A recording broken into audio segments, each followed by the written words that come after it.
दोस्तों, मैं आपके ही चैनल स्टॉक मार्केट दबंग में फिर से आप सबका स्वागत करता हूं। जैसे कि आप जानते हैं कि हमने एक वीडियोस की सीरीज स्टार्ट की है और उसमें हम उन स्टॉक्स के बारे में एनालिसिस करते हैं जो पोटेंशियल मल्टीबैगर हो सकते हैं। आज मैं आपके लिए एक माइक्रो कैप स्टॉक लेकर आया हूं और इस माइक्रो स्टॉक को मैंने छोटा पैकेट में बड़ा धमाका नाम दिया है। जी हाँ दोस्तों, सही सुना आपने। और ये कंपनी दिग्गज राणे ग्रुप की सब्सिडरी कंपनी है और इसका नाम है Rane break lining. Rane break lining जैसे कि आप देख सकते हैं, ये 1964 में स्टैब्लिश हुई थी। ये मार्केट लीडर है अपने प्रोडक्ट्स के लिए। 4 मैन्युफैक्चरिंग यूनिट्स हैं ब्रेक यूनिट्स बनाने के लिए और इनका जापानीज कंपनी के साथ एक टेक्निकल कोलैबोरेशन है। कंपनी का नाम है निशिम्बो। मॉडर्न टेस्टिंग फैसिलिटीज हैं और बेसिकली ये फ्रिक्शनल प्रोडक्ट्स बनाते हैं। फ्रिक्शनल प्रोडक्ट जैसे कि आप देख सकते हैं, brake lining, disc pads, railway brake blocks, clutch facings, commercial vehicle pads and sintered brake pads. चाहे आपको कंबस्टन इंजन की गाड़ी हो या आने वाले समय में इलेक्ट्रिकल इंजन की गाड़ी हो, ब्रेक एक ऐसी चीज है जिसके बिना गाड़ी तैयार हो नहीं सकती और गाड़ी अगर चलेगी तो गाड़ी को रुकना भी है। तो दोस्तों, ये मार्केट लीडर है ब्रेक लाइनिंग पैड, जिनको हम फ्रिक्शन प्रोडक्ट्स बोलते हैं। हालांकि क्लच फेसिंग्स भी बनाते हैं जो आने वाले इलेक्ट्रिकल व्हीकल्स के लिए इनकी रिक्वायरमेंट नहीं पड़ेगी, लेकिन इनका जो शेयर है टोटल रेवेन्यू में बहुत ही कम है और इससे आने वाले समय में इनको फर्क पड़ने वाला नहीं, क्योंकि ब्रेक्स में इनका, फ्रिक्शनल पैड्स में इनका जो वॉल्यूम है वो बहुत तेजी से बढ़ने वाला है। अब आप देखिए ये कहाँ इनके कस्टमर्स हैं। अगर आप ऊपर वाली लाइन देखेंगे तो ये मेजर इंटरनेशनल कस्टमर्स हैं। तो जैसे कि मैं आपको जस्ट फ्लैश थ्रू करूंगा, आप खुद पढ़ सकते हैं कि इनके कस्टमर्स कौन कौन हैं। BMW से लेके, हुंडई से लेके, कुबोटा से लेके किया, कोई ऐसा इंटरनेशनल ब्रांड नहीं है जो इनके कस्टमर नहीं है। सिमिलरली अगर आप इंडिया में भी देखें तो इंडिया में कोई ऐसा ब्रांड नहीं, नीचे वाली लाइन में देखिए, अशोक लेलैंड से लेके, फिएट से लेके, होंडा, हुंडई, महिंद्रा, रेनो और टाटा और यामा तक इनके कस्टमर्स हैं। तो इनके पास कस्टमर्स की कोई कमी नहीं है और ये कस्टमर इसीलिए हैं क्योंकि ये क्वालिटी प्रोडक्ट्स बनाते हैं और क्वालिटी प्रोडक्ट्स में हेल्प करती है इनके बनाने में जापानीज कंपनी निशिम्बो। अब देखिए इनका प्रेजेंस कितना जबरदस्त है, not only pan India but pan world. India में ये इनकी जो नीले रंग में है ये इनकी मैन्युफैक्चरिंग यूनिट्स हैं और एक मैन्युफैक्चरिंग यूनिट इनकी यूएस में भी है और रेड में जैसे जो आप देख रहे हो ये इनके ऑफिसेस है। आप देखिए ये जो नीले डॉट्स जो आपको दिखाई दे रहे हैं ये बेसिकली कस्टमर लोकेशन है। तो 30 से ज्यादा कंट्रीज में इनका माल जाता है। 26 इनके पास मैन्युफैक्चरिंग यूनिट्स है जिसमें से 25 इंडिया में है और एक यूएस में है। और सेल्स ऑफिस देखिए आप इनका, जैसे कि ब्लू डॉट में दिखाया गया है वो भी है। तो ये कहने के लिए छोटी कंपनी है, लेकिन कहते हैं कि जिनके माँ बाप अच्छे होते हैं उनके बच्चे भी अच्छे ही होते हैं। तो आप ये समझ लीजिए कि एक छोटा सा बच्चा है और इसके माँ बाप राणे ग्रुप होल्डिंग है और जब माँ बाप के पास फाइनेंशियल दिक्कत नहीं होती, समझदार होते हैं, उनका विजन अच्छा होता है, तो बच्चे भी आगे जाके अच्छे ही करेंगे। अब देखिए इनका जो व्हीकल वाइज सेगमेंट है तो 48% medium and heavy commercial vehicles में है, बाकियों में भी है इनका और वो थोड़ा थोड़ा है कमर्शियल। तो मेजॉरिटी इनका उसमें है और टोटल इनका मिला के 100% है, जिसमें रेल भी आ जाता है, कमर्शियल लाइट मोटर व्हीकल्स भी आ जाता है, 2 व्हीलर्स भी आ जाता है। और अगर हम इनका बाय मार्केट शेयर देखें तो इंडिया में इनका आफ्टर मार्केट, दैट इज जो रिप्लेसमेंट मार्केट है, जो पुरानी गाड़ियां जिनमें ब्रेक चेंज होती है, इनका 52% शेयर है। आधे से ज्यादा शेयर इनका वहां से है। तो ओईएम के पास इनका सिर्फ 39 है, इंडियन ओईएम के पास परसेंट, और इंटरनेशनल ओईएम के पास 9% है। इसका मतलब 48%। तो नियरली हम बोल सकते हैं ओईएम और जो सेकेंडरी मार्केट है उसका इसका शेयर 50-50% है। तो कहने का मतलब यह है कि अगर ओईएम में स्लो डाउन आया भी है तो इस कंपनी को ज्यादा फर्क नहीं पड़ा है, क्योंकि आफ्टर सेल्स में इनकी काफी अच्छी कमाई होती है और इन्होंने अपने मार्जिन और इनका अपना प्रॉफिट बहुत ही बढ़िया तरीके से मेंटेन किया, जो मैं अभी आने वाली स्लाइड्स में आपके साथ डिस्कस करूंगा। अभी मैं आपको society of Indian automobile manufacturers की वेबसाइट पे लेके जा रहा हूं और आप देखेंगे कि व्हीकल्स जो है डोमेस्टिक सेल्स में कैसा ट्रेंड रहा है। अगर हम टोटल सेल्स देखें तो ऑलमोस्ट 2 करोड़ के आसपास सेल्स थी 2014-15 में और वो सेल्स बढ़कर 2 करोड़ 62 लाख हुई थी 2018-19 में, जो अभी because of automobile slow down 2 crore 15 lakh हो गई है।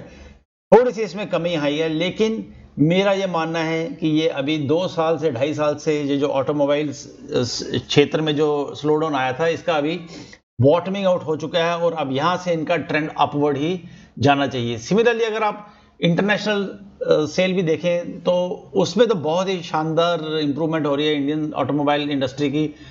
2014-15 में जो 35 लाख के आसपास 36 लाख के आसपास गाड़ियां इन्होंने एक्सपोर्ट की थी, अब वो बढ़कर ऑलमोस्ट 47 to 48 लाख हो गया है। और अगर हम इसको टोटल सेल्स का देखें, डोमेस्टिक सेल्स का परसेंटेज देखें, तो जितनी गाड़ियां, अगर डोमेस्टिक में 4 गाड़ियां बिकती हैं तो इंटरनेशनल मार्केट में 1 गाड़ी बिकती है। इन सबको ब्रेक्स की रिक्वायरमेंट है और ये जो मैन्युफैक्चरर्स होते हैं ये हमेशा एक क्वालिटी कंपनी के पास जाते हैं और रन ब्रेक लाइनिंग उनमें से एक है। आपको मैंने बताया कि कितने कस्टमर इनके हैं। ऑटोमोबाइल ट्रेंड भी अगर आप देखिए तो 2014-15 में जो 2 करोड़ 33 लाख के आसपास था, वो 3 करोड़ के आसपास चला गया 2018-19 में। अब थोड़ी सी इसमें कमी आई है, 10% के आसपास का ड्रॉप है। कहने को स्लो डाउन है, बट ये स्लो डाउन इतना भी नहीं है कि गाड़ियां बिकनी बंद हो गई हैं। आप देखिए कितनी गाड़ियां अभी भी बिक रही हैं। सिर्फ ये है कि ग्रोथ की जगह थोड़ा सा डिफ्लेशन आया है और ये डिफ्लेशन मुझे लगता है और 6-8 महीने के अंदर अंदर अभी इसका बॉटमिंग आउट होके अप ट्रेंड शुरू हो जाना चाहिए। मुझे इस बात का पूरा विश्वास है।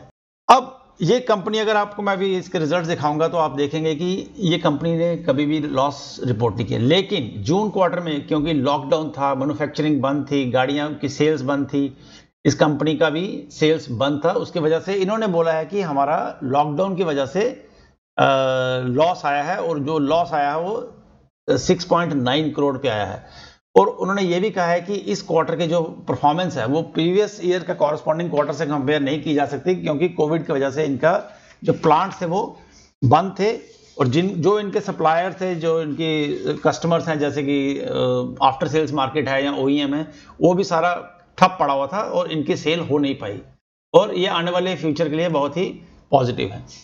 अब मैं आपको लेके चलता हूँ Screener.in पे। आप देखिए ये एक माइक्रो कैप कंपनी है जिसका मार्केट कैप मात्र 450 करोड़ से भी नीचे है। बुक वैल्यू बहुत बढ़िया है, 2.289 है और आप देखिए ये स्टॉक अभी 563 पे चल रहा है, जो कि लेस देन 2 की बुक वैल्यू से चल रहा है। अगर आप इनको बाकी ऑटोमोबाइल कंपनी से कंपेयर करेंगे तो आप रियलाइज करोगे कि वो काफ़ी हाई बुक वैल्यू पे चल रहा है। स्टॉक भी 22 है, थोड़ा सा I will say being a micro cap slightly on the expensive side. ROC इसका बहुत बढ़िया है, 20% के ऊपर है और ROE भी 15.69% के आसपास है, जो कि अच्छा है keeping in mind the Covid situation. आप देखिए अगर इनको हम बाकी कंपनी से कंपेयर करेंगे, ये 22 की पी इसलिए कमांड कर रहा है क्योंकि इसने शानदार ग्रोथ दिखाई है और उस ग्रोथ की वजह से ही है कि लोग इसको इतना हाई वैल्यूएशन पे भी लेने के लिए तैयार हैं। आप देखिए इनका पिछले में 2017 से क्वार्टरली रिजल्ट दिखा रहा हूं, एक बार भी इस कंपनी ने लॉस रिपोर्ट नहीं किया है। इस बार क्योंकि कोविड का प्रॉब्लम था, इन्होंने लॉस रिपोर्ट किया और उन्होंने बोला है कि ये जो क्वार्टर है ये लास्ट ईयर के जून क्वार्टर से कंपेरेबल नहीं है, purely because of the Covid reasons, because of company का काम पूरा ठप पड़ा हुआ था। और ये इन्हीं के साथ नहीं था, ये ऑलमोस्ट सारी कंपनियों के साथ यही हाल था। अब मैं आपको लेके चलता हूं इनका 10 साल का परफॉर्मेंस दिखाने के लिए। आप देखिए मार्च 2009 में इनका जो प्रॉफिट था वो 3 करोड़ था और ये कंपनी का प्रॉफिट बढ़ के 37 करोड़ हो गया था 2019 में। 2020 में स्लो डाउन की वजह से मात्र 10% का ड्रॉप आया था इनके प्रॉफिट में और अभी कोविड की वजह से इनका, बिकॉज उन्होंने लॉस रिपोर्ट किया, थोड़ा सा डाउन है। लेकिन मुझे अभी पक्का ये है कि ये अभी बहुत जल्दी कैचअप कर लेंगे, क्योंकि सेल्स जो है गाड़ियों की बड़ी तेजी से बढ़ रही है और लोग जो है वो अभी पूल में ट्रैवल करना या टैक्सी में ट्रैवल करना प्रेफर नहीं कर रहे और लोग चाहते हैं कि उनकी अपनी पर्सनल गाड़ी हो अपनी सेफ्टी के लिए, क्योंकि जान है तो जहान है और लोग अभी पैसे खर्च करने को तैयार हैं, नई गाड़ी में इन्वेस्ट करने को तैयार हैं। और मुझे अभी ऐसा लगता है कि आने वाले समय में गाड़ियों की सेल्स बहुत तेजी से बढ़ने वाली है।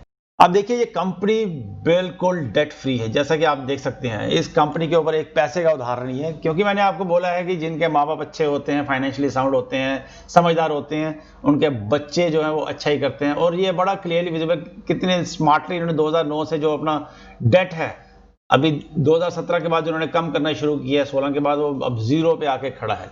इससे बढ़िया एक माइक्रो कैप कंपनी के लिए क्या हो सकता है। इसका क्या इफेक्ट होता है स्टॉक प्राइस में, मैं आपको अभी आने वाली स्लाइड्स में दिखाऊंगा।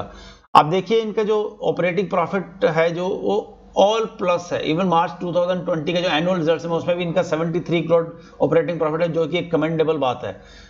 आरओसी आप इनका देखिए, जो 2009 में 9% था, वो बढ़ के 35% तक चला गया था।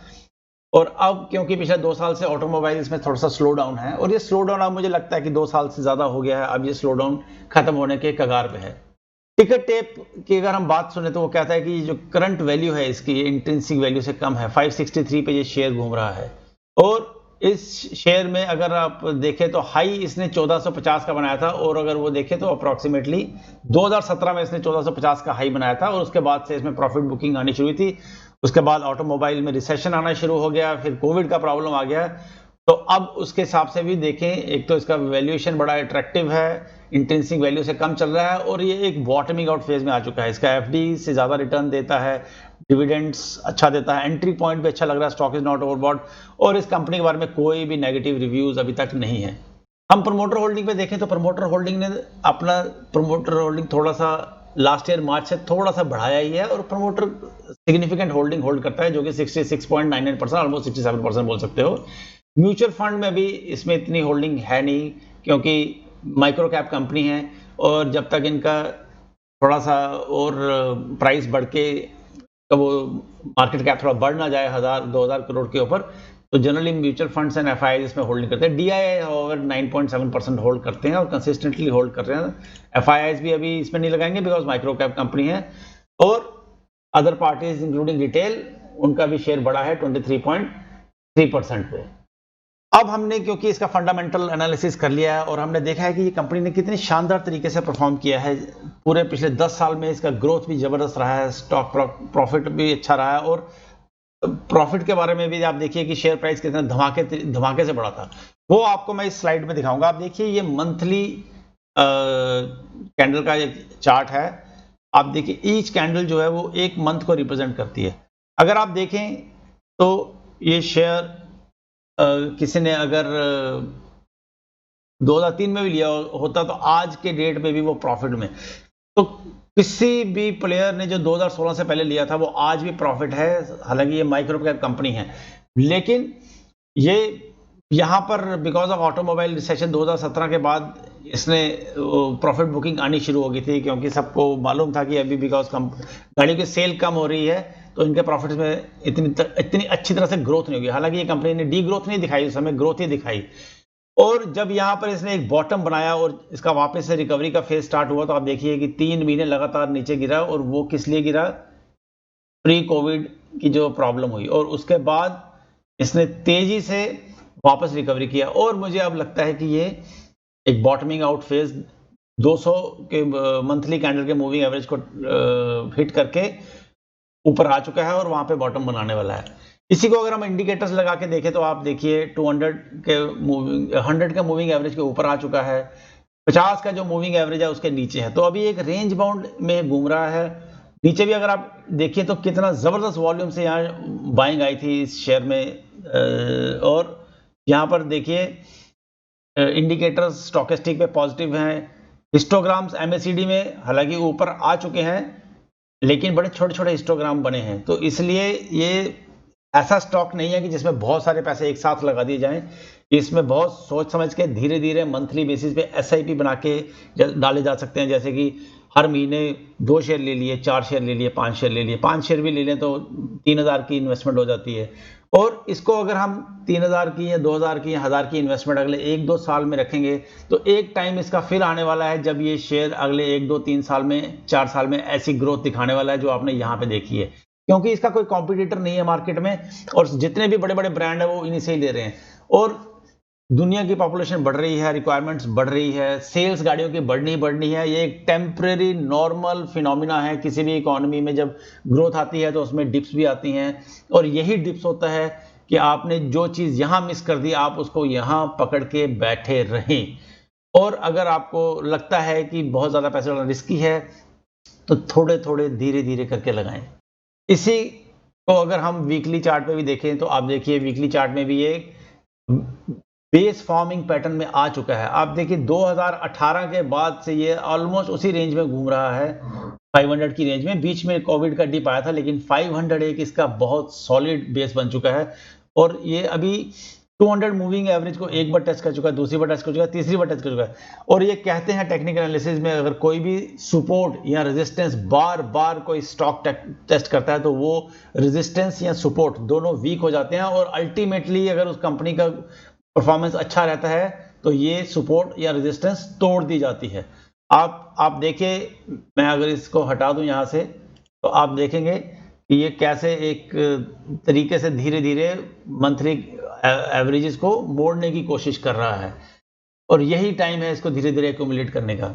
सिमिलरली अगर आप डेली चार्ट पे भी आएंगे तो आप देखिए डेली चार्ट में ये एक डाउन ट्रेंड में था और 2018 के बाद एक ये कंसोलिडेशन फेज में आ चुका है जहां पे इसकी 100-150 रुपए की एक रेंज है और धीरे धीरे अभी क्योंकि डेली चार्ट पे एक बार, दो बार और तीसरी बार आके बैठा है, यहां से अगर ये रिवर्सल मारता है और ऊपर जाता है तो इसका मतलब है कि इसने ये सपोर्ट टेस्ट कर ली है और यहां से ऊपर जाने के लिए तैयार है। तो जैसे कि आपने अभी देखा डेली चार्ट में भी इंडिकेटर्स एक ओवरसोल्ड में टेरिटरी में जा चुके हैं और यहां से मुझे लगता है कि ये स्टॉक अभी ऊपर जाने के लिए तैयार है। और अभी जो मार्केट्स में जो व्हीकल्स की जो सेल्स की बात आ रही है, आपने नोटिस किया होगा, चाहे वो मारुति हो या कोई और भी हो, इनकी सेल्स का डी ग्रोथ कम हो गया। इनफैक्ट कुछ कंपनियों का तो सेल बढ़ना शुरू हो गया है।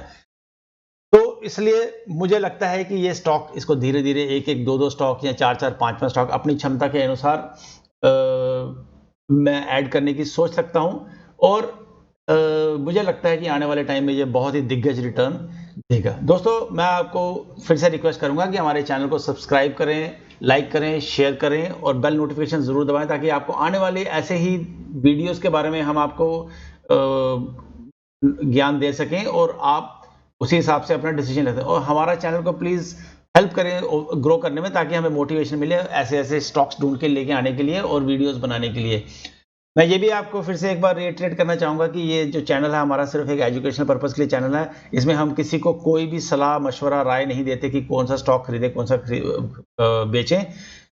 किसी को भी अगर कोई स्टॉक खरीदना है, बेचना है, वो अपने खुद के एनालिसिस और खुद के रिस्क पे खरीद सकता है या फिर अपने फाइनेंशियल एडवाइजर से बात करके उनसे सलाह मशवरा करके डिसाइड कर सकता है कि उसको खरीदना है कि नहीं खरीदना है। हमारे चैनल पे आने के लिए बहुत बहुत शुक्रिया एंड बहुत जल्दी हम आपके लिए एक और शानदार वीडियो लेके आने वाली है। Stay tuned with us. Thank you and जय हिंद।